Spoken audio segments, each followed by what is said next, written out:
श्री स्वामी समर्थ. हर हर महादेव. आज आपण बघणार आहोत तुमचे पार्टनर तुमच्याबद्दल काय विचार करत आहे. ही जनरल कलेक्टिव्ह टाइमलेस रीडिंग आहे. तुम्हाला जेवढी रेझोनेट होईल तेवढीच घ्या, बाकीची सोडून द्या. 3 वेळा तुमचं नाव घ्या, पार्टनरचं नाव घ्या.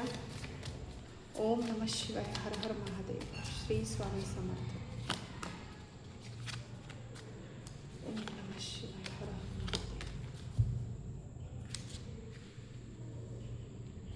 तर मला इथे असं दिसतंय तुमचे पार्टनर ह्या टायमाला खूप इमोशनल फील करत आहे, पण तुमचे पार्टनर डाऊट घेताना पण इथे दिसत आहे. यांना असं वाटतंय की तुम्ही ह्यांच्यापासून खूप काही लपवत आहे. तुमची जी काही सोशल ॲक्टिव्हिटी आहे ती तुम्ही त्यांना दाखवणं बंद केलं आहे. सोशल साईट्सवर तुम्ही येणं बंद केलं आहे. ऑनलाईन येणं तुम्ही बंद केलं असेल. खूप कमी वेळासाठी तुम्ही येत असतील.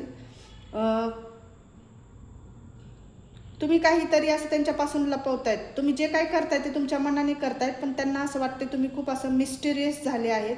काही गोष्टी तुम्ही यांना दाखवणं बंद केलं असेल. पहिले सगळ्या गोष्टी तुम्ही यांना सांगत असेल, पण आता ते तुम्ही बंद केले. तुम्ही तुमच्या मनाने वागत आहे असं इथे कार्ड्स दाखवत आहे, पण त्यांना असं वाटतं की तुम्ही काही गोष्टी यांच्यापासून लपवल्या आहेत. खुश राहायला लागले. तुमचं जे काही टाईम आहे, एनर्जी आहे, तुम्ही ते दुसऱ्याला देत आहे असं तुमच्या पार्टनरला वाटतंय.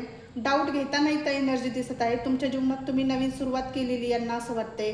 तुम्ही तुमच्या जीवनामध्ये नवीन एंट्री कोणाला तरी दिली आहे, सुरुवात नवीन केली आहे आणि त्यांच्यापासून तुम्ही डिस्टन्स घेतलेला आहे. लॉंग डिस्टन्स रिलेशनशिप पण दिसत आहे इथं. आणि मला इथे असं दिसतंय की त्यांना आता समजायला मार्ग नाही आहे. तुम्ही त्यांना सगळीकडून ब्लॉक केलं असेल. तुम्ही ह्यांची खूप वाट बघितली असेल. हे तुम्हाला माफ करतील. पहिले ह्यांनी तुम्हाला ब्लॉक केलं असेल, पण तुम्ही खूप वाट पाहिली. यांची चूक तुमच्याकडून पण झालेली दिसते, पण त्यांनी तुम्हाला काय ब्लॉक केलं नाही. 3 महिने झाले असेल तुमचं ब्रेकअप होऊन, किंवा लेस कॉन्टॅक्ट असेल तुमचं.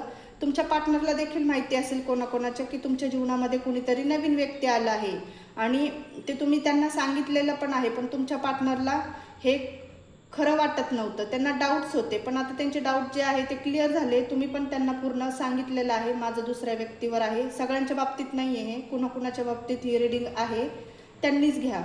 तर मला इथे असं दिसतंय की तुमचा पार्टनर खूप दुःखी आहे, रिग्रेट फील करतोय.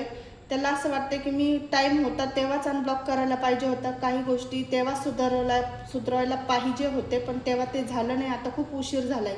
तुम्ही यांना माफ करायला तयार नाही. सगळीकडून यांना तुम्ही ब्लॉक केलं असेल आणि ते आता तुमची वाट बघतायत की तुम्ही पुन्हा त्यांच्याकडे यावा, आणि ते तुमची माफी मागायला तयार आहे.